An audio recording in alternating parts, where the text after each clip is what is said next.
dans toutes les séries et tous les dessins animés américains de notre enfance, il y a toujours un moment donné où arrive le marchand de glace.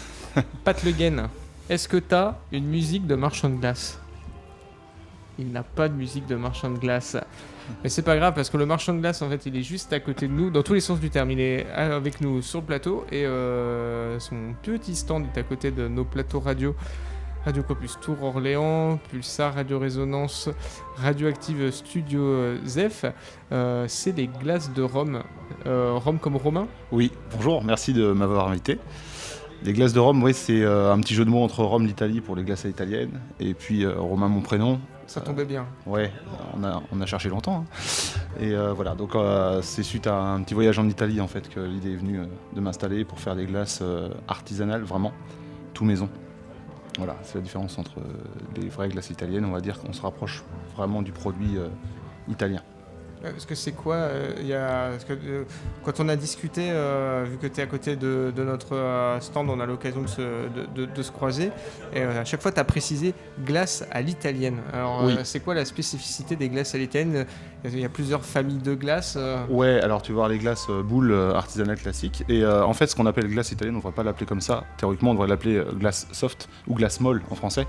C'est une glace qui sort des machines à moins 7 degrés et pas moins 18 comme une glace classique. Ce qui fait la texture, c'est le fait que tu fasses ton mix à glace avec incorporation d'air et elle sort à moins 7 degrés, donc elle est souple et elle se déguste tout de suite évidemment. C'est pas fait pour être conservé pendant en bac par exemple chez toi, quoi. C'est pas le but.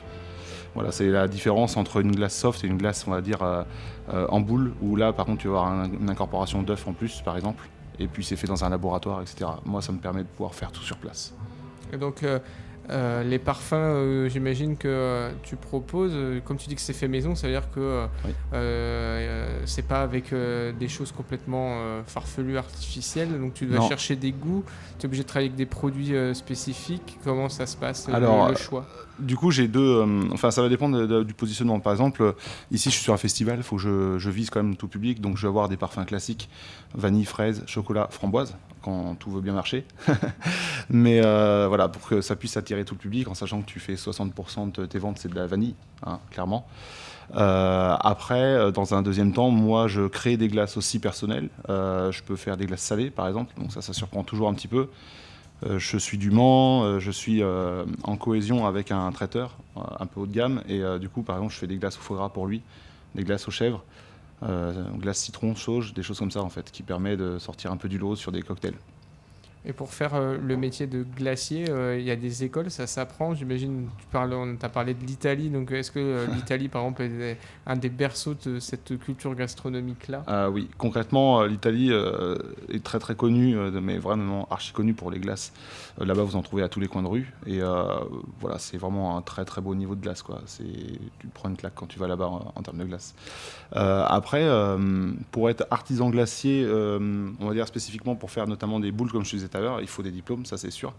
Moi j'ai un diplôme de cuisine, voilà, j'ai une licence professionnelle, mais en termes, c'est là où la loi est pas bonne, je trouve, c'est que je suis pas obligé d'avoir un statut, un diplôme spécifique de glacier pour m'installer en tant que glacier ambulant en glace à l'italienne spécifique. En gros, c'est la machine qui fabrique, et moi je vais juste faire le mix liquide, juste.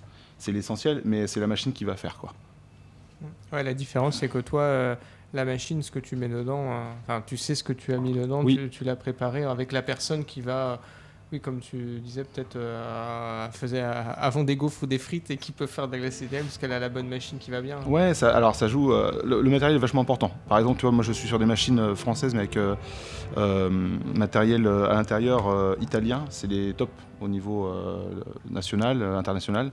Ça permet un brassage de la glace qui est quand même différent que si tu achètes par exemple une machine chinoise. Donc en fait, tu mets un budget quand même dans tes machines pour que tu aies une qualité de glace derrière top. Et là, c'est assez évident, on est sur un festival, en plus il fait très chaud, donc c'est vrai qu'une glace c'est très alléchant tout de suite.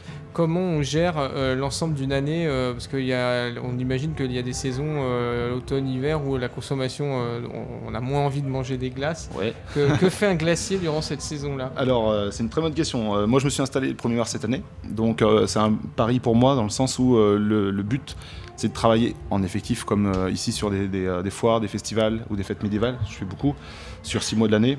Et les 6 mois d'après, un peu saisonnier en fait si tu veux. Et les 6 mois d'après, étant off chez moi, alors ça veut pas dire que je ne fais rien, mais je vais travailler par contre sur les dossiers. Par exemple, pour intégrer sur un festival comme ça, c'est traité depuis janvier dernier par exemple, où là où on est censé entre guillemets ne rien faire, mais c'est des envois de dossiers, c'est voilà, préparation. Et puis j'aurais une dernière question. Est-ce qu'il y a une histoire de la glace à l'italienne? Depuis quand ça existe? Comment ça a été? Est-ce qu'on sait comment ça a été inventé? Depuis quand c'est consommé?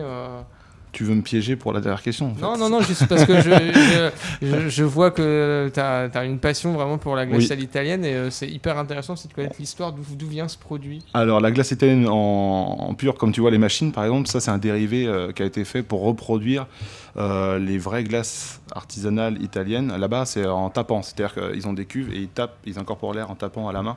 D'ailleurs si tu y vas, si tu as déjà été, voilà. Et les machines ont vocation à reproduire cette texture en fait de glace. Donc la machine en elle-même, je peux pas te dire depuis quand, mais la glace par contre ça existe depuis énormément de temps quoi. On trouve des traces, je te dirais peut-être une bêtise, mais il me semble qu'on trouve des traces quand même en Moyen-Âge. Voilà les premières glaces avec voilà. Je sais pas. Voilà. Alors moi, si mon micro est ouvert, j'ai une autre question pour me dire. Parce que là, donc toi, tu es sur des glaces artisanales, mais évidemment, des glaces artisanales, on en trouve pléthore dans toutes les rues, partout, dans toutes les rues piétonnes, il y a de la glace artisanale. Et donc j'imagine que souvent la glace italienne qu'on trouve, c'est du prémix. Oui. Donc c'est quoi ton conseil? Qu'est-ce qui doit mettre la puce à l'oreille ou Très à l'œil ou au goût pour savoir si c'est une vraie ou une fausse glace artisanale? Parce que je suis pas sûre qu'il y ait des obligations légales là aussi. Alors, tu as tout à fait raison. C'est-à-dire que moi, par exemple, je suis en statut artisan pour rentrer dans la technique. Et donc, je peux tout à fait dire que je fais de la glace artisanale, même si je fais les produits, par exemple, tout prêt, ce qui n'est pas mon cas. Donc, ça, déjà, il y a un problème au niveau de la loi de ce côté-là. Il y a un gros problème. Ce qui fait que les gens se perdent beaucoup. Pour trouver une bonne glace, par exemple, on va prendre le produit phare, la glace vanille. Déjà, la vanille, c'est pas jaune. Déjà, ça a un gros indice. Une glace artisanale, elle va pas être en termes de foisonnement et en termes de texture exactement comme moi je vais faire ma glace ici. Donc par exemple ma glace elle est blanche ici, avec des grains de vanille dedans. Et après tu vas retrouver aussi en deuxième point le goût. C'est-à-dire que pour ma part j'ai moins de 8% de sucre par glace. Alors le sucre c'est exhausteur de goût, en général il y a pléthore de sucre dans une glace, ce qui permet de masquer le goût et puis ça coûte pas cher. Donc c'est aussi un deuxième indice, même si c'est pas forcément visuel, mais au goût. Si vous avez beaucoup de sucre dans votre bouche et pas beaucoup de saveur derrière, c'est que voilà, c'est pas forcément fait maison quoi. Clairement pas. Et peut-être les parfums genre glace Schtroumpf. Ouais, alors comment te dire.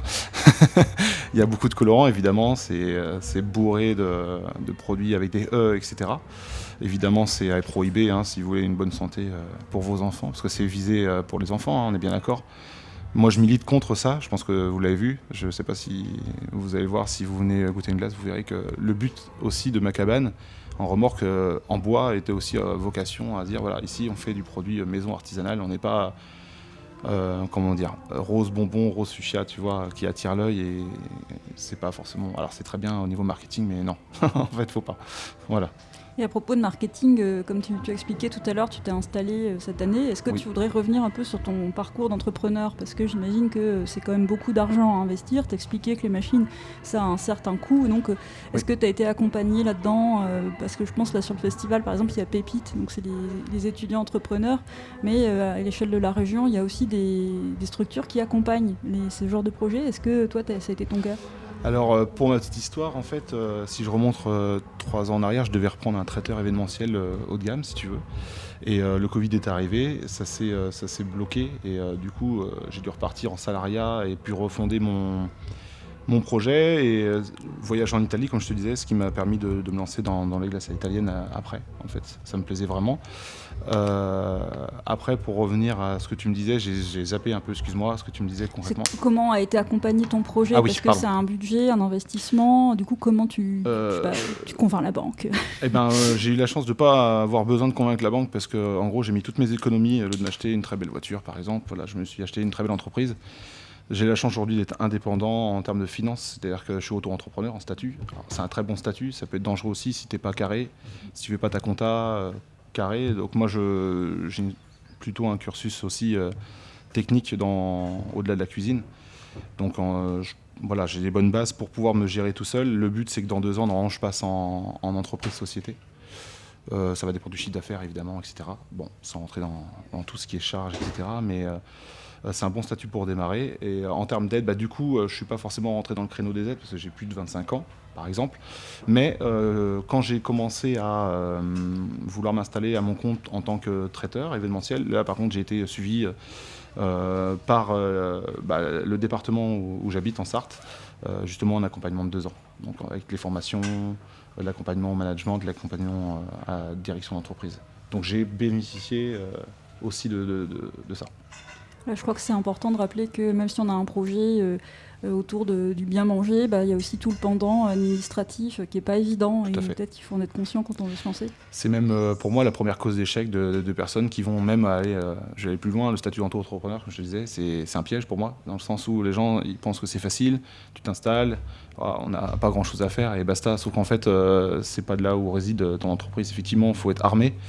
Enfin, moi, j'ai voulu vraiment m'armer avant, même rien que la compta, avoir des notions de compta, des notions plus, hein, on est bien d'accord.